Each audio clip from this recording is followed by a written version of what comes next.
The House of Representatives passed President Biden's $1.9 trillion stimulus package over the weekend, and it passed with a vote total of 219 to 212. Two Democrats broke rank and voted against the bill, while no Republicans voted in support of it. So hopefully that puts it into perspective how close it is right now in the House of Representatives.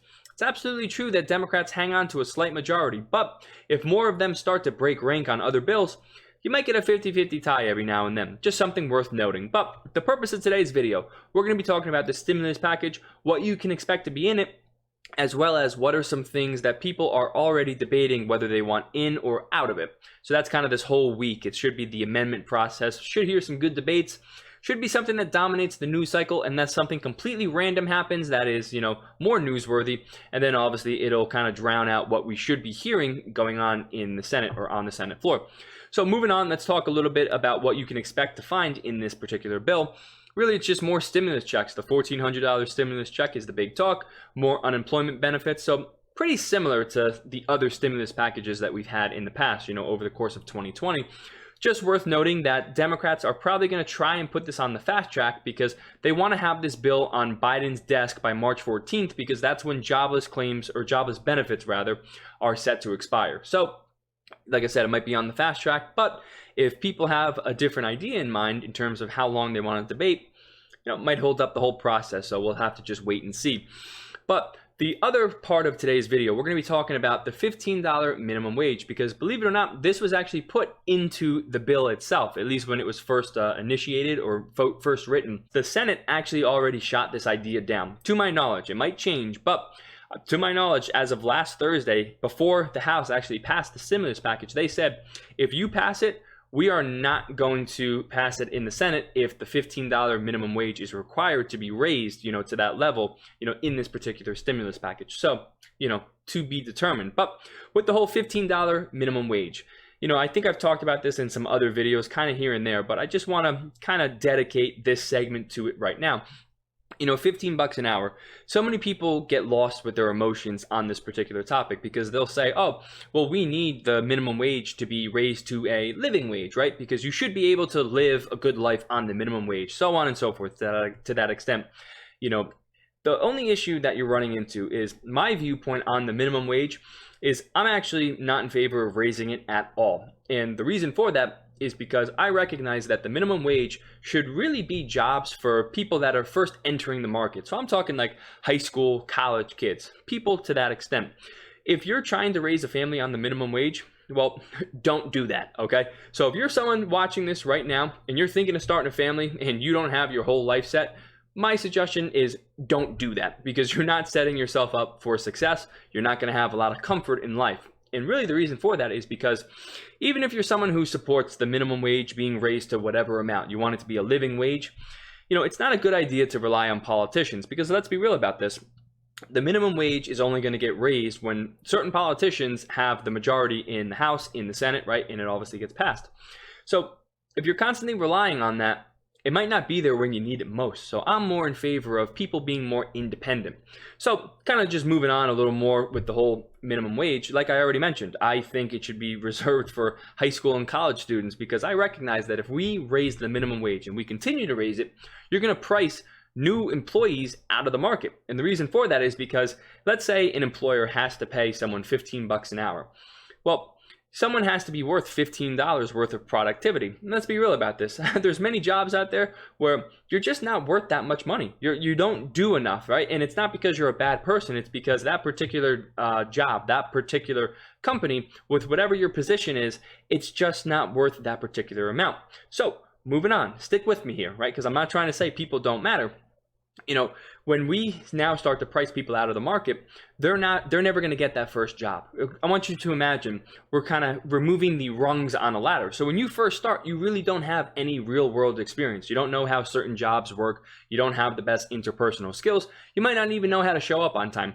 So when we don't have a minimum wage, or if we have a very low minimum wage, someone that is rather young, really just trying to gain some real world work experience, they can get that job. Maybe they only get paid $7 an hour. They sweep the floors, they take out the trash, but they start to learn so many other things. So again, let's get back to it. If you raise the minimum wage to $15 an hour, if I have to choose between maybe someone in high school or someone in college versus someone that's out of college. Maybe they have 3 or 4 years of work experience under their belt. I'm going to take that person over the college student. So all I'm trying to say is, if we continue to raise the minimum wage, well, you're going to make it to where college students or high school students, they never get that first job. So you might be saying, well, what are you going to do for all those people working those low wage jobs right now, right? Because there's so many working class families that have multiple kids. They're behind on car payments, behind on mortgage. What are you going to do for them? Here's the reality of it. I don't have the perfect answer for them. So before I get to that, let's talk more about something else, which is we have to stop making it okay, or almost promoting that it's okay to work a low wage job and try and start a family, or it's okay to work the minimum wage job and, try and take out loans, take out car payments, whatever it is. Before you get your life in order, my suggestion is work your way up the rank. So you might absolutely have to start working a minimum wage job. Well, I think federally it's $7.25 right now. I think I've already mentioned it might vary from state to state. Let's just say it's $10 an hour is the minimum wage, or whatever you're getting paid right now. I think we can all agree that $10 an hour doesn't have a lot of purchasing power, so you're not going to be able to live this extravagant lifestyle. So my suggestion is wait a little bit. So before you even try and move out, before you try and start a family, before you, try and buy the nice car, try and work your way up the ranks just a little bit. You might start out, let's just say this is in the case of fast food. That just comes to my mind right now. Maybe you're just working the counter, you're, the chef, you're taking the drive-through orders. Maybe in a couple of months, or maybe it takes a little bit longer, maybe you then become the floor supervisor or the shift manager, right? You keep working your way up the ladder. So then instead of getting paid $10 an hour, maybe you get paid 16, maybe 18, maybe 20. Then it comes with benefits, all these other things. All I'm trying to say is I'm trying to make it to where instead of constantly removing water from the sinking ship, how about we patch the holes? How about we make it to where we don't promote that it's okay to try and start all this family stuff before you have your own life in order. That's really all that my argument is. So moving back to the people that have those, they already made those decisions, the best thing we can do is not raise the minimum wage for them, because if we continue to do that, it's actually going to hurt them in the long run.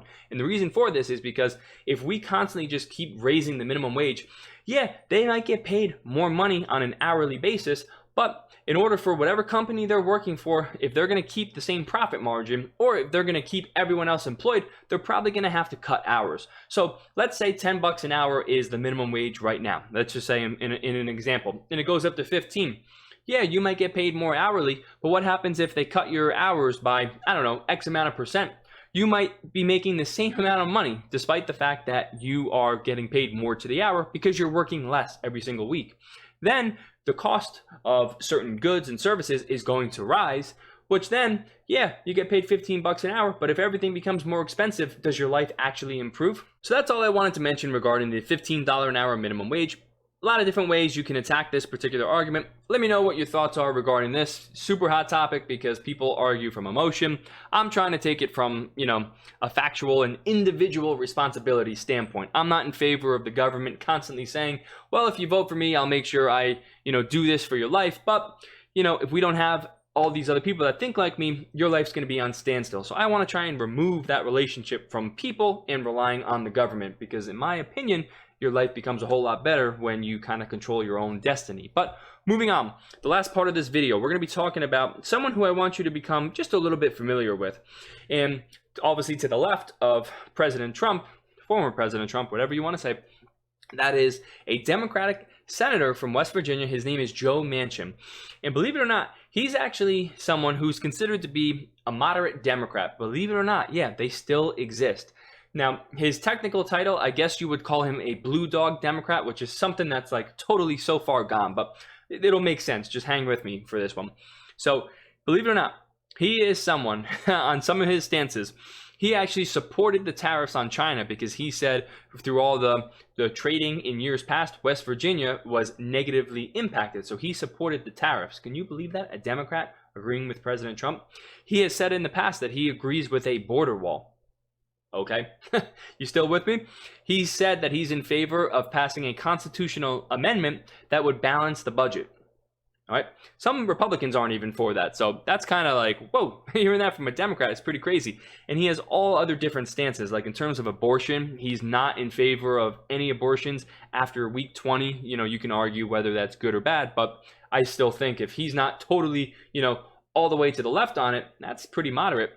And one of the last things is he's actually, as of now, from what I've seen, he's actually kind of in favor of the Second Amendment. He has said in the past he's not in favor of banning semi-automatics or high-capacity magazines. He might actually be making a little bit of a name for himself this week because he has actually said for a little bit of time that he is not in favor of giving out more stimulus checks. Okay, let me know how you feel on that one. But so all I'm trying to say is he might throw a wrench in the whole system, not only on this stimulus package, but on other particular key, points in the Biden administration. He might be one of the Democratic defectors, and on some of his stances, he might get pushed a little too far, and he might wind up joining the Republican Party. I might not agree with him on everything, but as I mentioned before, he kind of comes off as a little more of a moderate. So you can expect him to make a little bit of noise. I believe he has said he's not in favor of the $15 minimum wage, like I already mentioned with the whole, stimulus check. He might be against that. So just kind of keep him in the back of your mind. He might be someone that winds up, making some pretty big key decisions, moving forward. So a little bit of, different video today. Wanted to educate you a little bit on what you can expect to see in the stimulus package. Gave you a little bit of a rundown on my thoughts regarding the $15 an hour minimum wage. And obviously, like I said, kind of keep Joe Manchin in the back of your mind. He might be someone making a little bit of noise in the future.